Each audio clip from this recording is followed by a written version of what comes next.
رہے گا، تصور ہوگا، نفرت سے بیزاری ہوگی، دشمنی سے نفرت ہوگی۔ یہ وہ زندگی کا سلیقہ ہے جو کربلا ہمیں دیتا ہے، جہاں فاصلے مٹتے ہیں اور غربتیں بڑھتی ہیں، اسے کربلائی زندگی کہتے ہیں۔ جہاں پر انسان ایک دوسرے سے نزدیک ہوتا ہے اور ایک دوسرے سے اس کے جذبات وابستہ ہوتے ہیں اور ایک دوسرے کی ریسپیکٹ ہوتی ہے، اس زندگی کو کربلائی زندگی کہتے ہیں۔ اس لیے ہمیں دیکھنا ہوگا کہ آیا ہم اپنی پسند کے مطابق جی رہے ہیں یا جو اہل بیت نے تربیت کی ہے اس کے مطابق زندگی گزار رہے ہیں۔ ہمارا یہ افتخار ہے کہ ہمارے مربی کا نام اہل بیت ہے۔ ہمارا یہ غرور ہے کہ ہم نے کسی اہل خیر سے نہیں سیکھا ہے، اس سے سیکھا ہے جسے خدا نے سکھا کے بھیجا ہے۔ ظاہر ہے کہ جب ہم اس طریقے سے اس راستے سے آگے بڑھتے ہیں تو ہم اپنی تربیت پر ناز کریں، یہ حق ہے، مگر ناز کرنے کا مطلب یہ نہیں ہوتا ہے کسی کو نیچا دکھانا اور خود کو اونچا سمجھنا۔ اسے جہالت کہتے ہیں، اسے تکبر کہتے ہیں، اسے حسد کہتے ہیں۔ بچیے اچھی چیز کو بھی اگر اچھے پیرائے میں نہ رکھا جائے تو اچھی چیز کا وقار ظاہر ہو جاتا ہے۔ اس لیے خیال کریں، اہل بیت سے اگر تربیت پائی ہے تو لوگوں کا جو ایک دوسرے کے تئیں احترام ہوتا ہے، جو رسپیکٹ ہوتی ہے، جو انسانیت کا حق بنتا ہے، کربلا نے اسے آفاقی مرحلے میں رکھا ہے۔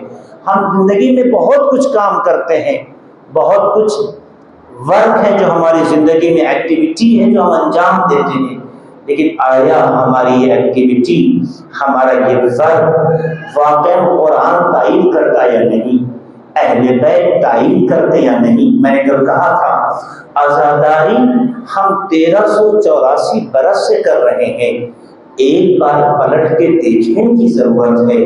ہم نے عزاداری کو اس اصالت پر، اس حقیقت پر، اس واقعیت پر جو اہل بیت نے وراثت کی شکل میں ہمیں عطا کیا ہے، اس معیار پر انجام دے رہے ہیں یا نہیں؟ عزاداری کو بھی ہم نے اپنی پسند میں ڈال لیا ہے، ہمیں جیسی اچھی لگے وہی عزاداری ہے۔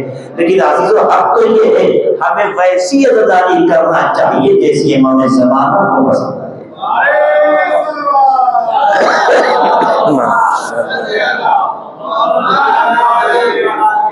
اگر ایسا نہیں کریں گے تو ہم جینے کا اپنا ایک سلیقہ تو اپنا لیں گے، مگر یہ سلیقہ قابل قبول بھی ہے، ایک بحث ہے۔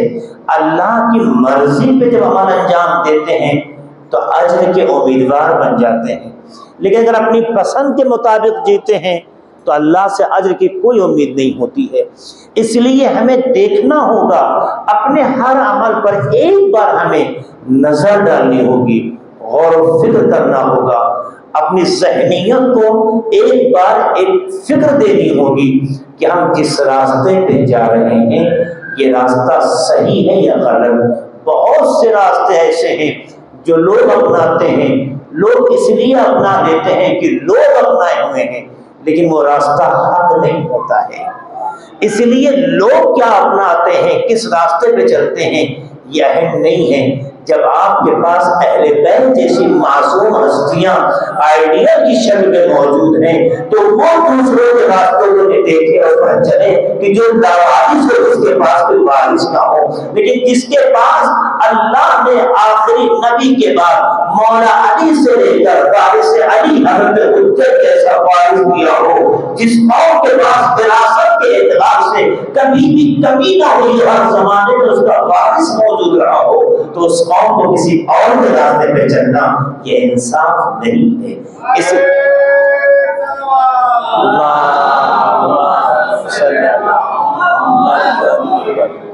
تو جب ہمارا افتخار یہ ہے کہ ہمارا امام جو پردے غیب میں ہے، جسے ہم امام زمانہ کہتے ہیں، جسے ہم ولی عصر کہتے ہیں، جسے ہم حجت خدا کہتے ہیں، جسے روح کائنات کہتے ہیں، جسے جان زندگی کہتے ہیں، جس کو ہم اس نگاہ سے دیکھتے ہیں اور مانتے ہیں جو کہ اہل بیت قرآن نے ہمیں یہی تعلیم دی ہے تو پھر ایسا وارث ہونے کے بعد کسی اور کے پیچھے چلنا یا کسی اور کا راستہ اپنانا یا کسی اور کے راستے کو اچھا راستہ سمجھنا، یہ نہایت ہی ناانصافی ہوگی، انصاف کا تقاضا نہیں ہوگا۔ ورنہ ہر دور میں عبادتیں تھیں، کل اشارہ کیا تھا، ہر دور میں عبادتیں تھیں۔ جب سے کائنات قائم ہوئی ہے عبادت ہو رہی ہے، جب سے کائنات قائم ہوئی ہے عبادت ہو رہی ہے۔ عبادت اللہ کی ہوتی ہے تو پھر سلیقے مختلف کیوں ہو گئے؟ جب ہر نبی نے عبادت کا حکم دیا اللہ کو، تو پھر لوگ دوسروں کی عبادتیں کیوں کرنے لگے؟ پھر عبادتوں میں لوگوں نے اپنے اپنے سلیقے کیوں اپنا لیے؟ اس کی وجہ یہ ہے کہ جس کے پاس کوئی وارث نہیں ہوتا ہے وہ اپنے سلیقے کو طریقہ زندگی بنا لیتا ہے، لیکن جس کے پاس وارث ہوتا ہے وہ اپنے سلیقے پہ نہیں چلتا ہے، ان کے بتائے راستے کو معیار حیات بناتا ہے۔ اسی لیے نماز رسول کے زمانے میں پڑھی گئی، بعد رسول بھی پڑھی گئی۔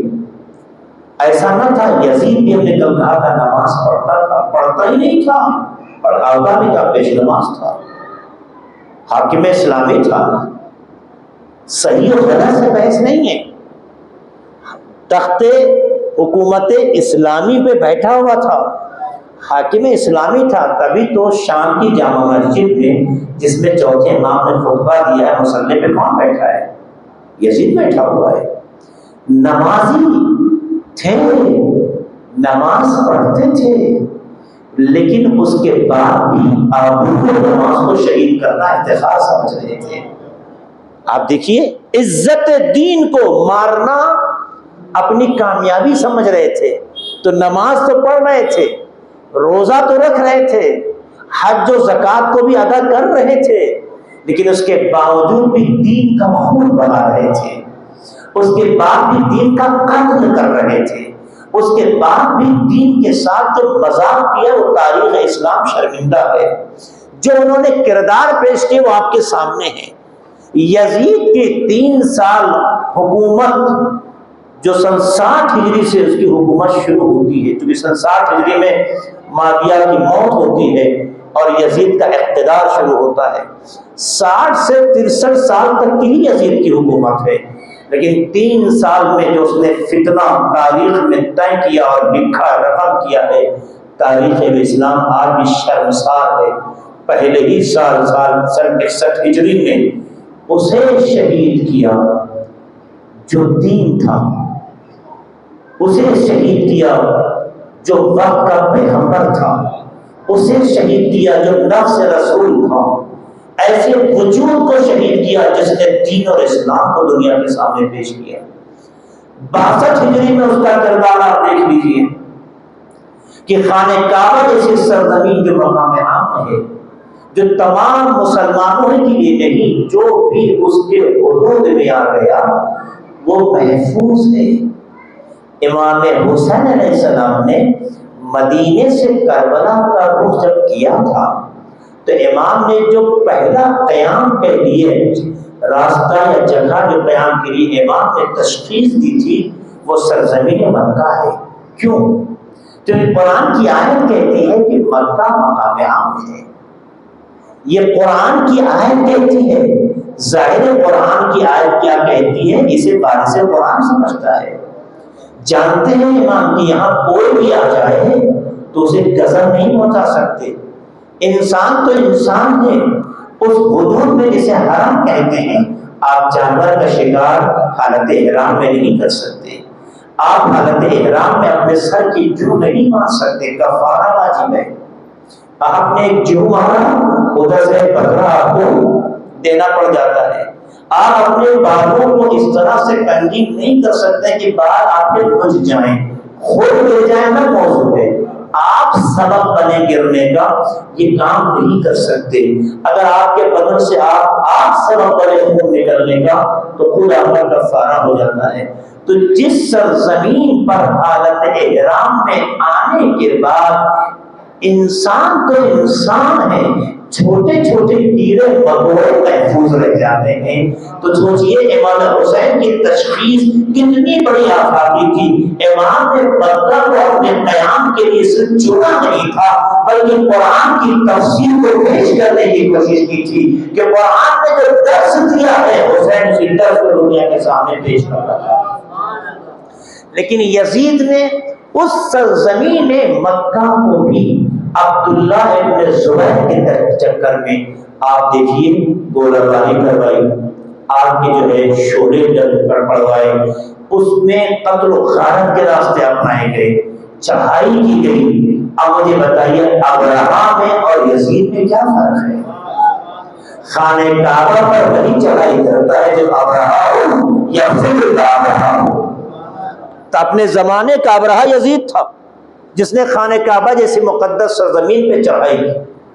تیسرا جو عمل اسے انجام دیا وہ کتنا خطرناک عمل تھا، اس نے مدینہ کو 3 دن تک اپنی فوج کے لیے حلال قرار دیا، جس کو واقعہ حرہ کہتے ہیں۔ واقعہ حرہ یاد رکھیے گا، بڑی ہے رے اور گول والی تے جسے ہے پڑھتے ہیں۔ واقعہ حرہ یہ وہ حر کہتے ہیں گرم، یعنی جو شدید ترین واقعہ ہے۔ کس اعتبار سے؟ ذلت کے اعتبار سے، آبروریزی کے اعتبار سے، توہین کے اعتبار سے۔ کیا کیا اس نے؟ 3 دن تک اپنی فوج کے لیے مدینے کو حلال قرار دیا، جس کے نتیجے میں ہزاروں ناجائز بچے پیدا ہوئے۔ یہ کون سی حکومت اسلامی تھی؟ یہ کون سی حکومت اسلامی تھی کہ بنام اسلام تو حکومت ہو رہی تھی مگر قانون اسلام کو عمال ہو رہا تھا۔ دنیا کبھی بھی اس حقیقت کو نہیں سمجھ سکتی تھی اگر امام حسین نے یہ اعلان کر کے نہ کہہ دیا ہوتا الا ترون ان الحق لا يعمل به، کیا تم نہیں دیکھ رہے ہو کہ حق پر عمل نہیں کیا جا رہا ہے؟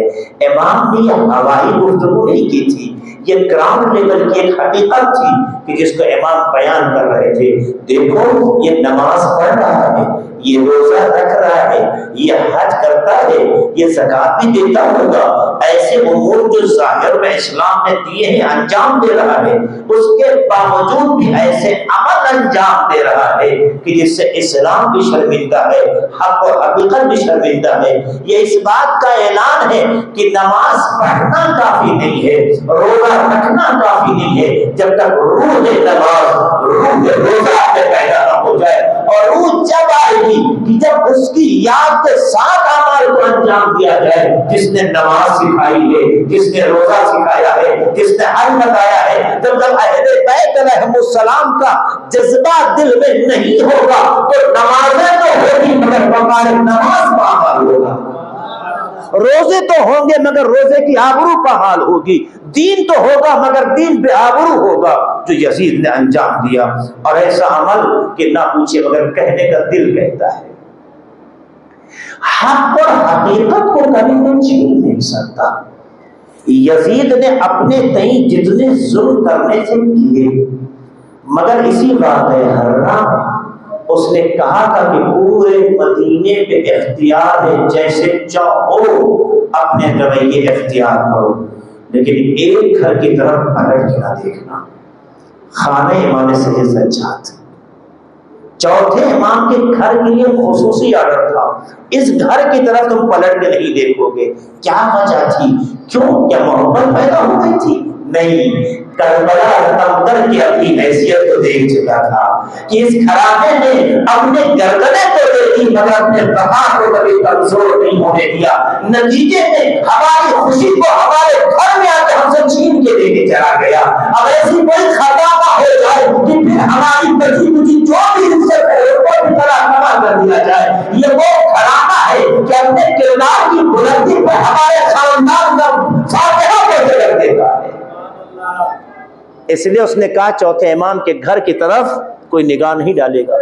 اچھا مزے کی بات یہ ہے، آپ مجھے بتائیے، دنیا کا ایک مزاج ہے، جب کوئی کسی کے ساتھ برا کرتا ہے تو پھر یہ تو ذہن کہتا ہے کہ برا کیا ہے تو پھر میرے ساتھ بھی ہو سکتا ہے، میرے ساتھ بھی ہو سکتا ہے، یا کم سے کم اگر ایک انسانی ذہن سے سوچا جائے تو ایک خیال پیدا ہوتا ہے کہ یہ انسان پلٹ کے ہم پر وار کرے گا۔ مروان جیسا خبیث الفکر انسان، بدبخت انسان، تاریخ کا شرمندہ ترین ذلیل انسان جس کی کوئی وقت نہیں ہے، اس انسان نے اہل بیت کے ساتھ، خود امام حسین کے ساتھ خالد بن ولید کے دربار میں مدینے میں کیا کیا اور کیا اسٹیٹمنٹ دیا آپ جانتے ہی ہیں۔ اس کے باوجود جس نے امام کے قتل کے لیے خالد کو مارا تھا، ایسا مروان جس نے اہل بیت کی دشمنی میں کوئی کوتاہی نہیں کی، جب مدینے پر چڑھائی کا یزید نے روک دیا تو مروان نے اپنی فیملی کو اپنے گھر سے نکال کر چوتھے امام کے گھر میں شرح دیا۔ سوال یہ ہے، جس کو آج تک تو گویا کہتے رہے، جسے آج تک بھرت کہتے رہے، آج تک غلط کہتے رہے، جس کے خلاف شریعت رکھتے رہے، آج تک تمہیں پر وقت پڑ گیا تو پھر اسی کی پناہ دے رہے ہو۔ آواز دے گا، حالات کتنے بدل جائیں ہم میں یار سے گر سکتے ہیں مگر یہ گھرانوں میں یار سے نہیں گرا کرتا۔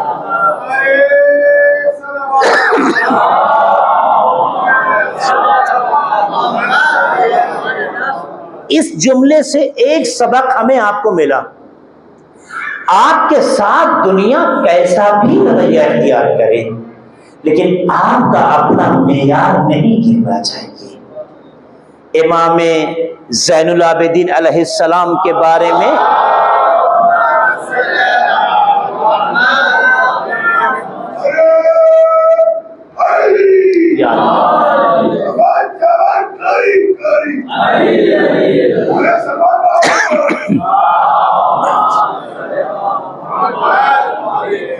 آپ کا اپنا معیار نہیں گرنا چاہیے۔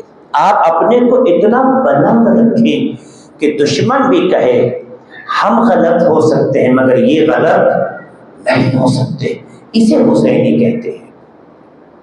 یہی چیز امام رضا علیہ السلام کی زندگی میں بہت دکھائی دیتی ہے۔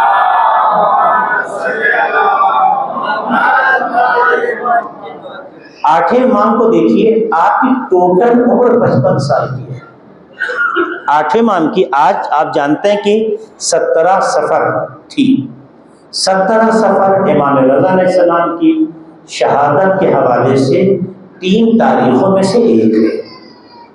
زیادہ مشہور تاریخ ہمارے ہندوستان میں 8 امام کی شہادت کی 23 ذیقعد ہے، 23 ذیقعد ہمارے ہندوستان میں مشہور تاریخ 23 ذیقعد ہے۔ ایران اور عراق میں 8 امام کی شہادت کی جو تاریخ رائج ہے، علماء ایران اور عراق کے تحقیق کے مطابق وہ آخر صفر ہے، 29 یا 30۔ لیکن ہمارے بعض علماء کی تحقیق اور روایتوں کی مدد سے یہ پتہ چلتا ہے، جس میں سے مولانا شمیع الحسن صاحب بنارس کے والد ظفر الحسن صاحب، ان جیسے بزرگ علماء، شمیع الحسن کے والد کی بات کر رہا ہوں، ان جیسے بزرگ علماء اور بعض روایتوں کی تائید کے مطابق 8 امام کی شہادت 17 صفر بھی ہے۔ اسی مناسبت سے آج یہاں تابوت کا اہتمام بھی ہے، اس لیے میں 8 امام کے حوالے سے کچھ گفتگو کرنا چاہتا ہوں کہ 8ویں امام کی زندگی جو کل 55 سال ہے، 55 سال میں آپ کی زندگی کا 35 سال کا وہ عرصہ ہے جو آپ کے والد کے زمانے میں گزرا، یعنی 7 امام جو خود بہرحال عباسی حکمراں کے قید میں زیادہ گزارتے رہے ہیں۔ امام رضا علیہ السلام یہ مدینے میں رہ رہے ہیں۔ 20 سال کا وہ عرصہ وہ ہے جو آپ کی مدت امامت ہے، 20 سال۔ 55 سال میں امام 35 سال اپنے والد کی حیات میں رہے اور اس کے بعد 20 سال آپ کی جو امامت کا زمانہ ہے وہ آپ کے ساتھ ہے۔ آپ دیکھیے 11 ذیقعد ولادت میں عام طور سے اختلاف نہیں ہے، 11 ذیقعد 148 ہجری میں آپ کی ولادت ہوتی ہے، اور 17 یا آخر صفر یا 23 ذیقعدہ سن 203 ہجری میں آپ کی شہادت ہوتی ہے۔ یہ امام کی زندگی کا ایک بایو ڈاٹا ہے۔ آپ کی والدہ نجمہ خاتون ہیں، آپ کی زوجہ جناب سبیکہ ہیں، سبیکہ جو ستارہ کے معنی میں آپ 7 امام کے بیٹے ہیں۔ ہر اولاد میں باپ کا اثر آتا ہے، یہ فطرت ہے، اولاد میں باپ کا اثر آتا ہے۔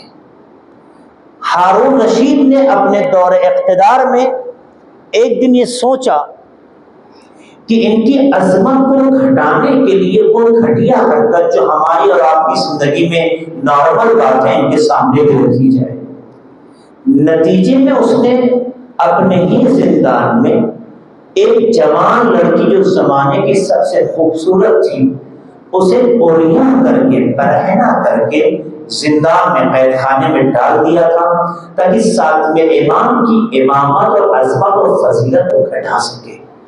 اس نے سوچا تھا جس طرح سے ہم اللہ کی اس مخلوق کو للچائی شیطانی نگاہ سے دیکھتے ہیں اور اس کی طرف رغبت پیدا کرتے ہیں، یہ بھی کہیں نہ کہیں انسان ہے، یہ بھی جوان ہے، تو جذبات ہوتے ہیں، تو ہم اپنے مقصد میں کامیاب ہو جائیں گے اور ان کی عظمت کو گھٹا دیں گے۔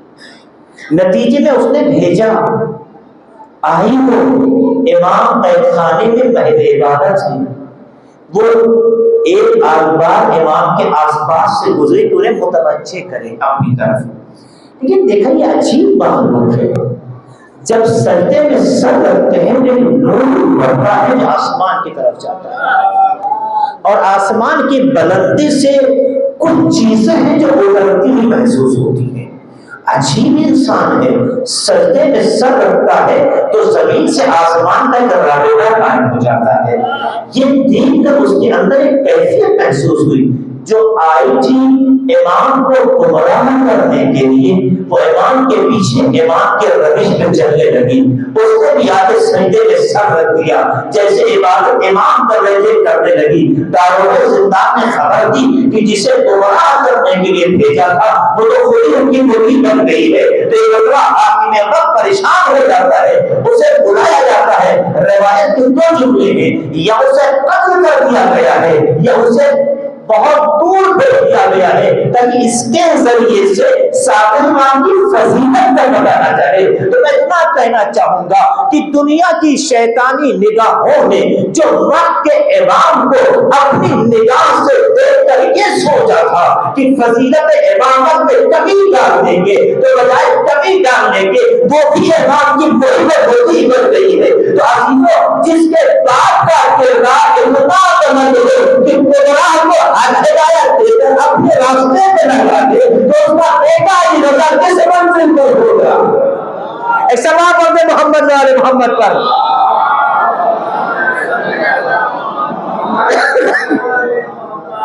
یہی وجہ ہے کہ 8ویں امام کو جو کہ مدینے میں رہتے تھے، معمولاً حکومت وقت نے 7 امام اور 8 امام کے درمیان میں ایک فاصلہ بنا رکھا تھا۔ ان کو زیادہ تر قید خانے میں رکھا جاتا تھا۔ قید ہی میں 7 امام کی سانس رکی اور ان کا جنازہ پھر بغداد کے جو ہے پل پہ رکھا گیا جو آپ کہہ جاتے ہیں۔ میں بتانا چاہتا ہوں 8ویں امام جو اتنی سختیوں کے ساتھ رہے ہوں، اور 183 ہجری میں 7 امام کی شہادت ہوتی ہے، 8ویں امام کا دور امامت شروع ہوتا ہے۔ امام اپنی وہی خصوصیت جو خاندانی تھی، جو موروثی تھی، اس کو شروع کر دیتے ہیں۔ وہی درس، وہی تدریس، وہی لوگوں کی نصیحت، وہی لوگوں کو سکھانا، جو جس میں کمال ہوتا ہے وہ اسی کا مظاہرہ کرتا ہے۔ آخر امام نے بھی وہی کیا جو خاندان سے ان کے نسل، ان کے وجود میں، ان کی تربیت میں پایا جاتا تھا۔ نتیجے میں وہ لوگوں کو پڑھانے مشغول ہو گئے، لوگوں کو تعلیم دینے مشغول ہو گئے۔ ظاہر ہے کہ یہ چیز حکومت کو پسند نہیں آتی، یہ چیز حکومت کو پسند نہیں آتی، لیکن چونکہ ہارون رشید جو بہت بڑا مضبوط اپنے خیال کا حاکم تھا، 7 امام کو شہید کرنے کے بعد اتنی جرأت نہیں کر سکا کہ 8ویں امام کو بھی آرسٹ کروا لے یا اپنے پاس بلا کے قید میں ڈال دے، دنیا کو یہ ظاہر کرنے کے لیے کہ میں ان کا بڑا خیر خواہ ہوں، میں بڑا ان کو چاہنے والا ہوں، اس لیے خاموش رہا۔ لیکن امام کے زمانے میں کچھ دن محمد امین جو ہارون کا اصلی بیٹا تھا زبیدہ سے، امام جو 8ویں امام ہیں، ان کی امامت کے جو عرصے کے بارے میں لکھا گیا ہے، 5 سال امام کا عرصہ محمد امین کے زمانے میں گزرا ہے۔ یہاں پر وہ بھی امام کو ٹچ نہیں کرتا کہ بھائیوں میں دونوں ٹکراؤ ہوتا ہے، مامون اور محمد امین میں۔ 8ویں امام مدینے میں اپنے کام کو جاری رکھتے ہیں، جب 2 ٹکراتے ہیں تو تیسرے کو وقت ملتا ہے اپنے کام کا، امام اپنے کام میں مشغول ہیں۔ جب مامون نے اقتدار کے حاصل کرنے میں اپنے بھائی کا قتل کر دیا اور سر ملا کے دیکھا تو خوشی کا احساس کیا اور اب اقتدار پہ آیا، تو اس نے دیکھا کہ اب ماحول کو اپنے کنٹرول میں نہیں کیا گیا، تو پھر ہم وہ حکومت نہیں قائم کر سکتے ہیں جس کا خواب دیکھتے ہیں۔ تو کیا ہوا؟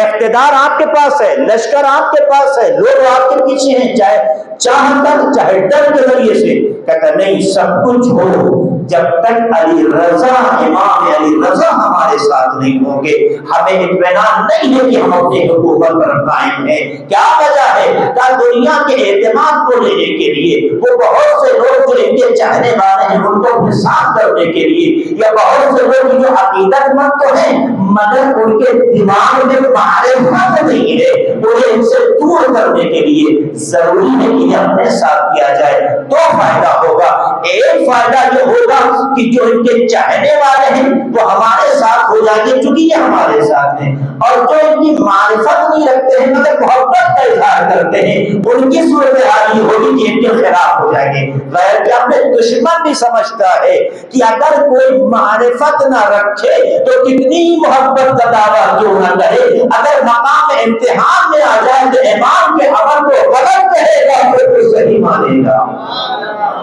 ہوشیار رہیے گا، انسان کے اندر اگر معرفت نہ ہو تو امام کے عمل کو غلط کہہ دے گا اور خود کو صحیح مانے گا۔ یہ مامون سمجھ رہا تھا، اسی لیے بار بار کہا گیا ہے روایتوں میں اپنے زمانے کے امام کی معرفت حاصل کیجیے۔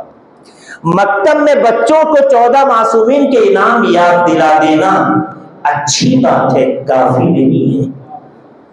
نام کو یاد دلانا اچھی بات ہے، کافی نہیں ہے، ورنہ نام تو آپ دو کو بھی یاد دلا سکتے ہیں، وہ بھی آپ کی طرح 14 معصومین کے نام بول سکتا ہے، آپ کی پریکٹس کے اوپر ہے۔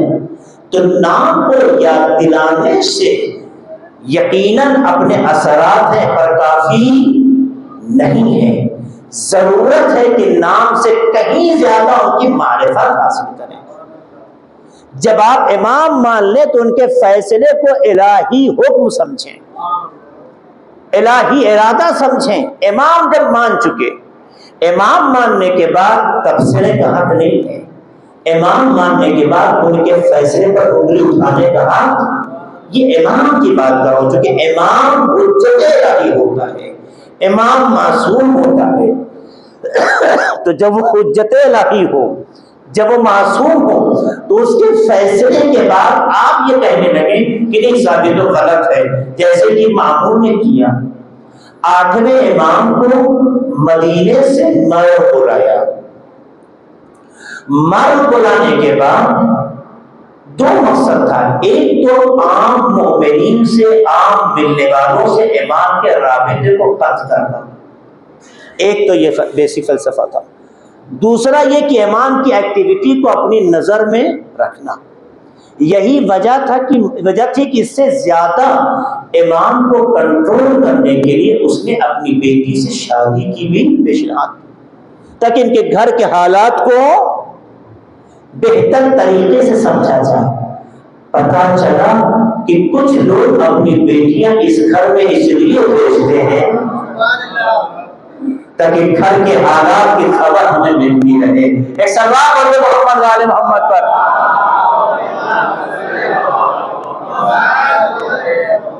تو اس طریقے سے امام کو بلایا گیا۔ اب مامون کے دیکھیے، اتنا تیز تھا، ایک دن حج پر جاتا ہے، عام پبلک کا اعتماد لینے کے لیے پیغمبر کے روزے کی طرف رخ کر کے کہتا السلام علیک یا ابن عمی، اے میرے چچا زاد بھائی آپ پر سلام۔ اب ظاہر حاکم وقت اگر اپنے کو پیغمبر سے رشتے میں جوڑ کر کہے تو لوگ اس کی طرف متوجہ ہوں گے، بھائی صرف یہ حاکم نہیں ہے، یہ پیغمبر کا رشتہ دار بھی ہے، تو پیغمبر کا رشتہ دار ہو تو لوگوں کا اعتماد بڑھ جاتا ہے۔ امام نے دیکھا کہ یہ بنی عباس سے رشتہ رکھنے کی بنیاد پر پیغمبر کے رشتے کا مس یوز کر رہا ہے، تو آگے بڑھ کے کہتے ہیں السلام علیکم یا ابی، سلام آپ پر ہے میرے والد، اے میرے بابا۔ اس نے کیا کہا تھا؟ چچا زاد بھائی، کزن بردر کہا تھا، انہوں نے آگے فوراً کہا کہ سلام آپ پر ہے میرے بابا، یہ کہہ کے بتایا کہ تمہارا اگر رشتہ ہے تو کزن بردر کا، میں باپ اور بیٹے کا رشتہ رکھتا ہوں۔ اس طرح سے امام نے بغیر لڑے ہوئے اس کے خیال کو ایسا تماچا مارا کہ امام بتانا چاہتے ہیں جہاں تمہارے خیالات ختم ہوتے ہیں وہیں سے امام کے خیال کا آغاز ہوتا ہے۔ صلوات پڑھتے محمد والے محمد پر۔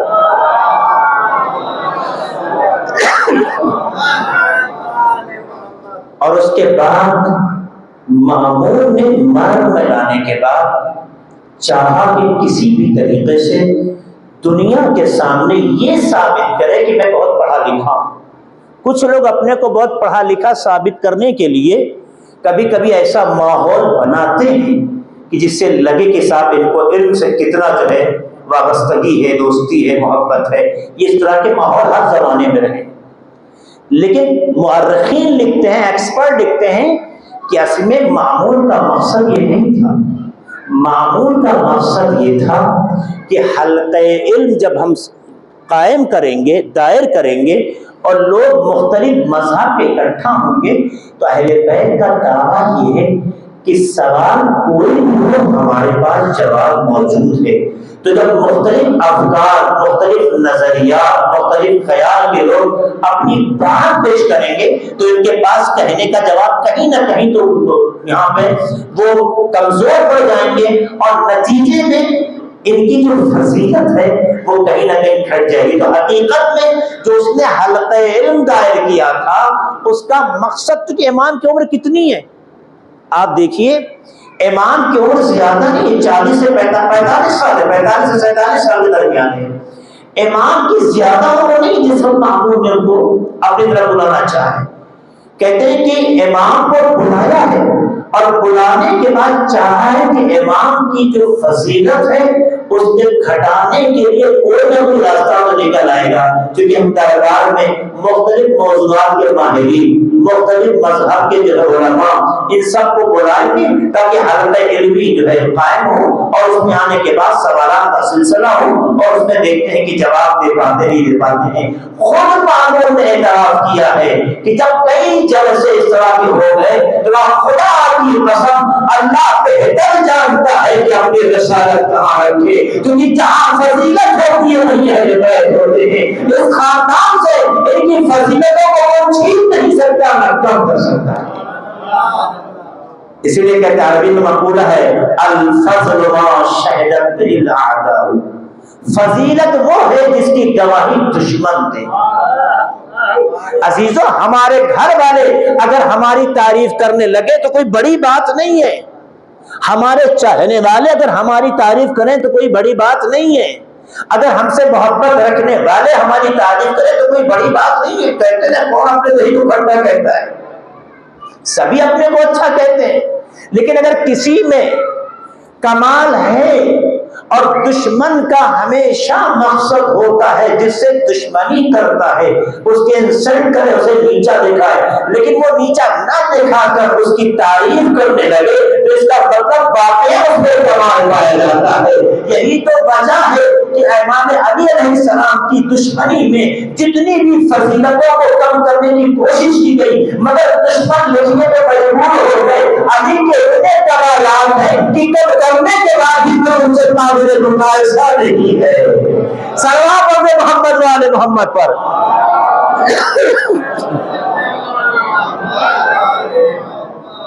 آٹھویں امام وہاں آتے ہیں اور اتنی گفتگو، ہر گفتگو کا بہترین جامع جواب دیتے ہیں۔ جب جامع جواب دیتے ہیں تو ظاہر ہے کہ وہ تو مسکراتا ہے مگر اندر اس کا خون کھولتا ہے کہ ہم تو جس مقصد کے لیے بلائے تھے اور لائے تھے وہ تو حل ہی نہیں ہو رہا ہے۔ آخر اس نے کیا کیا تھا آپ دیکھیے، ولی عہدی کی پیشنہاد کی۔ ولی عہدی تو امام کا بنی عباس کے ساتھ آ کے جڑنا، وہ سادہ ذہن علوی اور شیعہ جو امام تو جانتے تھے، معرفت نہیں رکھتے تھے، امام کے مخالف ہو گئے کہ امام بھی حکومت کے بجائے لالچی ہو گئے۔ لیکن امام کا ولی عہدی کا مطالبہ کرنا نہیں تھا، اس نے خود جو ہے ولی عہدی کی پہلے تو کہا آپ حکومت لے لیجئے، ہوتا نا اسے تواضع انکساری، ہم لوگ کہتے صاحب آپ رہے ہماری جگہ، آپ بسم اللہ آ جائیے۔ امام نے کہا نہیں جاؤ تو وہ ٹھیک ہے، ہمیں حکومت نہیں چاہیے۔ کیوں؟ حکومت جسے دینی ہے وہ دے چکا ہے، تمہارے دینے سے ہمیں حکومت ملے یہ تمہاری خوش نہیں ہے۔ جب دیکھا نہیں بن رہے ہیں تو میرا مقصد نہیں حل ہوگا تو کہا ولی عہد بن جائیے۔ تو امام سے جب ولی عہد کی گفتگو ہوئی تو وہاں چپ تھے۔ کہتے ہیں بعد میں اس نے خفیہ انداز سے امام سے گفتگو کی اور کہا کہ اگر اسے آپ نے قبول نہیں کیا تو میں وہی کروں گا جو آپ کے علی کے ساتھ اپنے زمانے میں عمر اور معاویہ نے کیا تھا۔ گویا ایک طریقے سے امام کو اس نے دھمکایا، امام مسکرا گئے تھے۔ جب دیکھا کہ یہ شیطنت کے ساتھ آگے بڑھنا چاہتا تو ایک شرط رکھی امام نے، میں تمہارے کہنے کے مطابق اور تمہارے اتنے اصرار پر یہ منصب قبول تو کروں گا، مگر میری ایک شرط ہے، نہ میں کسی کو منصوب کروں گا نہ کسی کو معزول کروں گا۔ دیکھیے اس نے سوچا کہ صاحب حکومت میں ہم نے ولی عہد بنا دیا، یہی ہماری جیت ہے، ہمارے ولی عہد ہوں گے، ان کے لوگ ٹوٹیں گے۔ اس نے اس خیال سے ان کے لوگ، سنیے غور سے، ان کے لوگ ٹوٹیں گے اس خیال سے ولی عہد بنا لیا۔ اعلان ہو گیا، امام اپنی شرط پہ قائم ہے، جب نہ کسی کو معزول کرتے ہیں نہ کسی کو منصوب کرتے ہیں، تو جو مامون کے عاشقین تھے وہ امام کے عاشق ہو گئے۔ امام کے چاہنے والوں کو توڑنے کے جذبے سے ولی عہد کا منصب دیا، لیکن امام نے یہ شرط کر کے اس کے ہی افراد کو اپنے افراد بنا دیا۔ یہ امام کی حکمت ہوتی ہے، حکمت عملی ہوتی ہے۔ بھائی ظاہر جب کسی کو آپ منصوب نہیں کریں گے، کسی کو معدول نہیں کریں گے تو کوئی آپ کو دشمن ہی نہیں بنے گا۔ جب کسی کو آپ پوسٹ سے ہٹائیں گے تبھی تو لوگ آپ کے مخالف ہوں گے، جب کسی کو چھوڑ کے کسی دوسرے کو پوسٹ دیں گے تبھی تو آپ سے لوگ ناراض ہوں گے۔ تو جب امام نے ولی عہدی کا نام تو رکھنے دیا، لیکن ولی عہدی کی جو ایکٹیویٹی ہے، جو اس کے فعالیت ہے، جو اس کا ورک ہے، جب امام نے اسے ایکسپٹ نہیں کیا تو اس عہدے کا فائدہ ہے کیا ہے؟ اسی لیے ایک دن وزیر کہتا ہے، جن لوگوں نے روایت عشق دیکھی ہے نا، میری بات سمجھیں گے، جو ایران کا سیریل ہے روایت عشق، جو امام رضا علیہ السلام کے حوالے سے بہترین سیریل ہے جس کا اردو ترجمہ ہو چکا ہے، اس میں آپ دیکھیے گا تو ایک دن جو وزیر ہے محمود سے کہتا ہے تمہیں پتا ہے کہ تمہارے ہی افراد اور لوگ ان سے اتنا کیوں جڑ رہے ہیں اور تم سے دور کا کیا وجہ ہو سکتی ہے؟ کا وجہ یہ ہے کہ انہوں نے عہدہ تو نہیں لیا ہے، لیکن عہدے کا جو کام ہے اسے شروع سے انہوں نے نکار دیا کہ میں اسے نہیں، اس کا مطلب عہدہ لے کے بھی عہدہ نہیں دیا ہے۔ یہی وجہ ہے کہ کوئی ان کا دشمن نہیں، سب ان کے دوست بنتے چلے جا رہے ہیں۔ آیا دیکھیے مامون جو اپنے کو بہت بڑا جو ہے ماسٹر مائنڈ سمجھتا تھا، آج کی زبان میں بولوں ماسٹر مائنڈ سمجھتا تھا، اس ماسٹر مائنڈ کو امام نے مان دے کے بتایا خوش فہمی اور ہے حقیقت اور ہے۔ ایک سلام ہوتے محمد والے محمد پر۔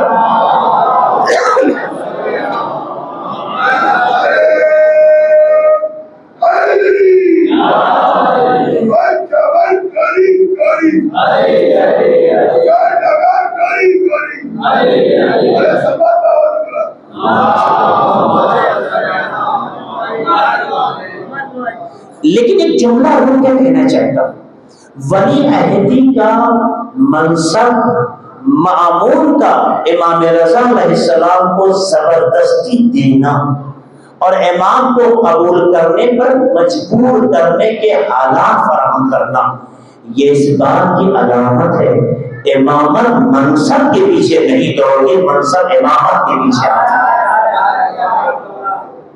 یہ ہے امام بتانا چاہتے ہیں، اپنے اندر معیار کو اتنا بلند رکھو، اپنے اندر کمال کو اس طرح پیدا کرو کہ منصب تمہارے پیچھے آئے تو منصب کے پیچھے مت بھاگو۔ جب تک تم منصب کے پیچھے بھاگتے رہو گے، رسوا ہوتے رہو گے، لیکن منصب تمہارے پیچھے آئے گا تو تمہاری عزت میں اضافہ ہوگا۔ اب یہ بات اگر بات رسول لوگ سمجھ جاتے تو وہ کام نہ کرتے جو انہوں نے کیا تھا۔ کچھ لوگوں نے منصب کو لے لیا تھا، مگر 3 دور گزرنے کے بعد پورے مدینے کا علی کے دروازے پہ آ کے بیٹھا ہوگا، یہ اس بات کی علامت ہے علی منصب کے پیچھے نہیں، منصب علی کے پیچھے دوڑ رہا ہے۔ سلام محمد والے محمد پر۔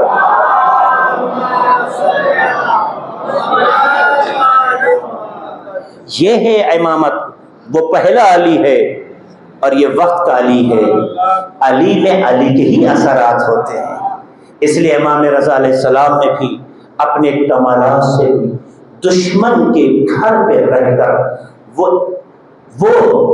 اعتبار، وہ فضیلت، وہ کمال کا مظاہرہ کیا کہ دنیا میں حیرت ہے۔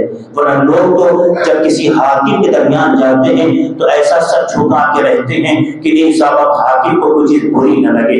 یہ وہ ہوتے ہیں جو اپنی حیثیت کو پہچانتے نہیں، لیکن جو اپنی حیثیت کو پہچانتے ہیں اپنے معیار پر جیتے ہیں، اور حاکم بھی مجبور ہو جاتا ہے اس کمال کی طرف۔ امام کی زندگی کے بہت سے واقعات ہیں۔ حدیث سلسلۃ الذہب جو نیشاپور سے گزرتے ہوئے امام نے بیان فرمائی ہے، جسے سلسلۃ الذہب کہتے ہیں۔ عربی میں ایک لفظ ہے فضہ، ایک ہے ذہب۔ ذہب سونے کو کہتے ہیں، گولڈ کو، اور فضہ کہتے ہیں چاندی کو، سلور کو۔ آپ دیکھیے سلسلۃ الذہب ہے ایک ایسی حدیث جس حدیث کے سلسلے سونے کے ہیں۔ کیا مطلب؟ یہ حدیث جو 8 لوگوں نے فرمائی، میں نے کہا میرے بابا، میں نے سنی اپنے بابا سے، ہمارے بابا نے اپنے بابا سے، یہاں تک کہ مولا علی سے، مولا علی نے رسول خدا سے، رسول خدا نے جبرائیل سے، جبرائیل نے خدا سے۔ یہ سلسلہ جو ہے ٹوٹل عصمتی سلسلہ ہے۔ ایسی حدیث تاریخ اسلام میں نہیں ہے جو حدیث امام رضا علیہ السلام نے نیشاپور کی سرزمین پہ جو حدیثوں کا مرکز تھا۔ آپ دیکھیے اہل سنت حضرات کے اکثر علماء حدیث نیشاپوری ہیں۔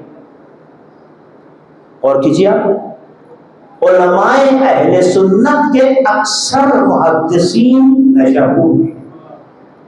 صحیح مسلم کو جا کے دیکھیے، آپ دیکھیں گے کہ کس طرح سے اس زمانے میں لوگ حدیثوں کے لیے دل دادا تھے، سب سے نہیں لیتے تھے۔ ایک وقت آیا کہ لوگوں نے جب حدیث کے وزن کو سمجھا تو سب سے نہیں لیتے تھے، جو حدیث کا وارث تھا اسے سے لیتے تھے، کیونکہ حدیث کا وزن محدث سے بہتر اور کون سمجھے گا۔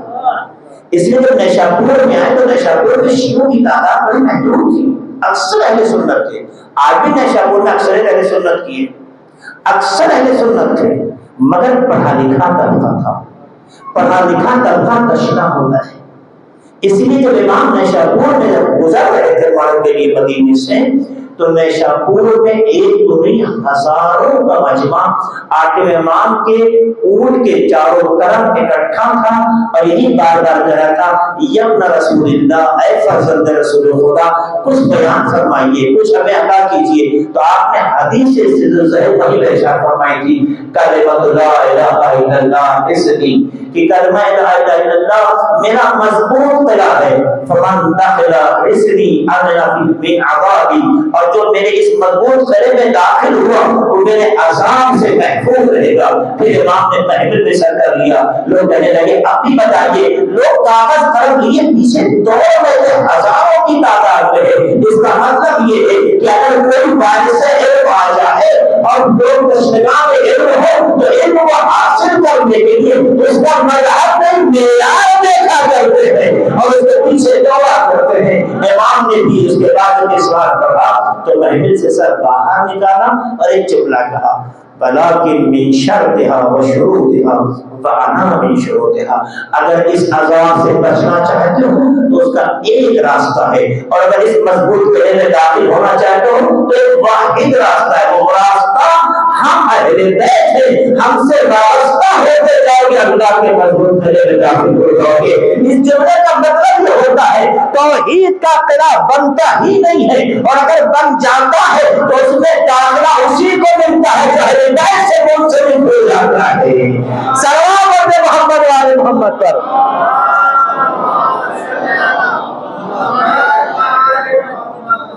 چھ امام کی زندگی ہے۔ ظاہر ہے کہ جب ان کی رغبتیں بڑھی، محبت بڑھی، ان سے لوگوں کی وابستگی بڑھی، تو کبھی کبھی یہ مشکل کھڑی ہوتی ہے۔ جو دنیا میں حکومت اور اقتدار کا بھوکا ہوتا ہے وہ سطح کا سب سے زیادہ بھوکا ہوتا ہے۔ یہ بھوک آج بھی ہے، ہر دور میں رہی ہے، اور سطح کی بھوک میں کتنوں کو مار دیا جائے، کسے مارا جائے، اسے کوئی فرق نہیں پڑتا ہے۔ اسی لیے اس دور میں بھی سطح والے ایسا کرتے تھے، اس دور میں بھی سطح کی تلاش والے یہی کر رہے ہیں۔ جس سے جیسا رشتہ ہوتا ہے ویسے کردار کا مظاہرہ کرتا ہے۔ میری بات کے پیچھے بہت سی باتیں ہیں جس کو آپ متوجہ ہو رہے ہوں گے۔ میں کہنا چاہتا ہوں امام نے اپنے طریقے نہیں بدلے، چاہے دشمن نے کچھ بھی بدل دیا ہو، لیکن امام اسی راستے پہ چلتے رہے جو کہ حق ہوتا ہے، اور جو حق ہوتا ہے وہ مٹنا تو برداشت کرتا ہے، اپنے راستے نہیں بدلتا۔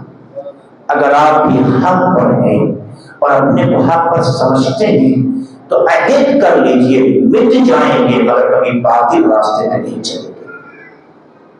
اگر یہ جذبہ آپ میں ہے تو امام حق کے ماننے کا حق آپ کو بنتا ہے۔ اگر یہ جذبہ نہیں ہے تو آئیے کوشش کریں فرض اعضاء کی برکت سے اپنی جذبہ پیدا ہو۔ میں اپنی بات کو ختم کرنا چاہتا ہوں۔ مامون نے جب بارہا امام کی محبت، امام سے لوگوں کی وابستگی، اپنے لوگوں کا امام مان لینا یا ان کے اقتداء میں جینا اور پیروکار بننا، اس کا علم ہوتا ہے تو وہیں سے نفرت، دشمنی جو خاندانی معاملے کا آپ ہے شروع ہو۔ نتیجے میں امام کے لیے راستہ اپناتا ہے کہ اس چراغ کو کیسے خاموش کیا جائے۔ اس نے 8ویں ماہ کے چراغ کو خاموش کرنے کے لیے وہی راستہ اپنایا جو اکثر آباء و اجداد نے اپنایا تھا۔ نتیجے میں اس نے بھی امام کو مجبور کیا دو راستوں میں سے ایک راستہ، یا زہر پی لیں اور یا پھر تلوار سے شہید کر دیے جائیں۔ امام کے لیے مامون نے دو ہی راستے رکھے، تیسرا کوئی راستہ نہیں، جو دیکھ لیا تھا کہ انہیں روکا نہیں جا سکتا، ان کی محبتیں کم نہیں کر جا سکتی۔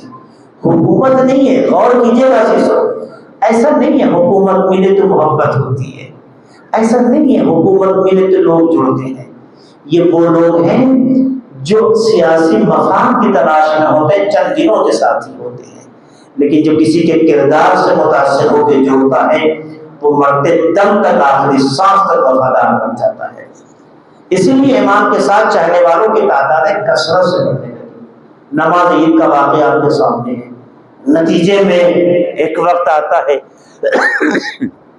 کہ مامون امام کو دو راستے میں سے ایک راستے کی طرف کہتا ہے کہ آپ کو جانا ہوگا، یا شراب یا یہ زہر اسے پی لیں جو مسموم انگور کی شکل میں ہے، زہر ملایا گیا ہے، یا اسے پی لیں اور یا پھر قتل کر دیے جائیں۔ اب جب دو راستے ہوتے ہیں تو یہاں پر انتخاب بہت بڑا مرحلہ ہوتا ہے۔ اگر امام زہر نہیں پیتے ہیں، حالانکہ بعض روایتوں میں ہے کہ اس نے انگور کھلایا یا انگور کا رس پلایا، خود مامون نے آ کر امام کو بیچنا پڑا، ہمدردی کے انداز میں امام کے پاس آیا، امام کی طبیعت کچھ ناساز تھی اور کہا کہ آپ اس سے پہلے تیار ہو چکا تھا زہر، اور اس نے پلایا۔ لیکن جو علماء اور محققین کہتے ہیں امام کے سامنے دو راستے رکھے، یا زہر اور یا تلوار سے شہادت۔ امام نے دیکھا کہ اگر ہم زہر نہیں پیتے اور بات تلوار کی آتی ہے تو حکومت یہ کہہ سکتی ہے کہ انہوں نے بغاوت کی، نتیجے میں باندھ دیے گئے۔ آسانی سے امام کے قلب کی شہادت کو بغاوت سے تعبیر کر کے امام کو لوگوں کی نگاہ میں مجرم ثابت کر دے گا، لیکن یقیناً دنیا جانتی ہے کہ زہر کوئی شوق سے نہیں پیتا، زہر پلایا ہی جاتا ہے زہر پلایا ہی جاتا ہے۔ اس لیے امام نے نہ چاہتے ہوئے بھی حالات کو دیکھا کہ جب دو میں سے ایک ہی راستہ، جیسے یزید نے امام حسین علیہ السلام کے سامنے دو ہی راستہ رکھا تھا، یا یزید کی بیعت کر لیں یا شہادت۔ امام نے جہاں میں شہادت نوش ہاتھ کر کے کہا تھا حیات بن السنہ، ہے نا کہ یزید نے امام کے سامنے دو ہی راستے رکھے تھے، یا بیعت کر کے صحیح و رسوا ہو جاتے یا شہادت پا کر سعادت اور کمال کے راستے پہ چلے جاتے۔ وقت کے امام رضا علیہ السلام کے سامنے بھی یہی صورتحال تھی، لہذا امام نے زہر کو نوش کیا، اور زہر کو نوش کرنے کے بعد ایسا زہر تھا جو امام پہ نہایت ہی سخت اثر ڈال رہا تھا۔ امام کے بدن میں ایک عجیب کیفیت پیدا ہونے لگی۔ اتنے میں امام کا بڑا مشہور صحابی ابا سلط نام سے جو جانتے، جو مشرق جاتے ہیں زیارت کے لیے ابا سلط کی طرف جاتے ہیں، امام کے سب سے قریب صحابی تھے۔ امام کے پاس آتے، مولا میں آپ کو کیا دیکھ رہا ہوں؟ کہا کوئی بات نہیں، میں بیمار ضرور تھا لیکن مجھے یہ جو زہر دیا گیا ہے اس کے اثرات کی بنیاد پر بہت تکلیف ہوئی مولا، تو ایسے حالت میں لے کے آتا میرا بیٹا راستے میں وہ بہت کرے گا۔ امام کہتے رہے کہ ابھی کہتے کہ امام سے میری گفتگو ہو رہی تھی، اتنی میں خوشبو محسوس ہوئی، دیکھا کہ نوجوان بیٹا ہے جو چلا رہا ہے۔ امام کے بعد جیسے آئے امام نے اسرار امامت امام بہت کے حوالے کیے، اور پھر امام کی آنکھ بند ہو گئی۔ یہ کم سے کم امام کو زہر پہ دیا گیا تھا، بیٹا سرانے کو جھوٹ تھا، بڑے اہتمام سے مسلوں کا رکھ دیا گیا۔ یہاں تک کہ تاریخ لکھتی ہے کہ حکومت نے بھی امام کے شوق کا اہتمام کیا، اس لیے آخر امام کا جنازہ بڑے اہتمام سے اٹھایا گیا۔ ارے بھائی اس میں بچہ دیکھ رہے ہو، اے بابا آپ کا جنازہ کے بڑا کسی سے نہیں۔ سوچے اللہ، آخر امام کا جنازہ بڑے اہتمام سے اٹھایا گیا۔ امام وقت نے آگے غسل و کفن آپ اتنا وقت دلا کہ اپنے بابا کے کفن پر اپنے بابا کو آخری آرام دامت سرزمین خراسان جہاں پہ بشار نام کی جگہ ہے وہاں پہ کفن کیا۔ کتنا سکون ہوگا۔ آپ آئے مدینے سے آنے کے بعد بابا کے جنازے کو یہاں تک کہ آخری آرام جہاں تک پہنچا دیا۔ ہر بیٹے کو ہر وارث کو تسلی ہو جاتی ہے اگر اس کے عزیز کا اس کے باپ کا جنازہ اہتمام کے ساتھ دفن کر دیا جائے۔ لیکن یہ مولا کا کربلا میں آئیے کیا منزل ہے حسین زین کے سامنے، مگر ہمارا امام کا جنازہ بڑی غیرت کے ساتھ کربلا دیکھیے اٹھ نہیں پایا، غربت ہی غربت تھی، لیکن آپ نے امام کا جنازہ بڑے اہتمام سے اٹھا ہے۔ پورا خراسان کا ماحول امام کے جنازے کا حصہ بن جاتا ہے، اور ہر کوئی الگ ہو جاتا ہے، ہر کوئی سر پہ خاک ڈالتا ہے، ہر کوئی فریاد کرتا ہے آئے وقت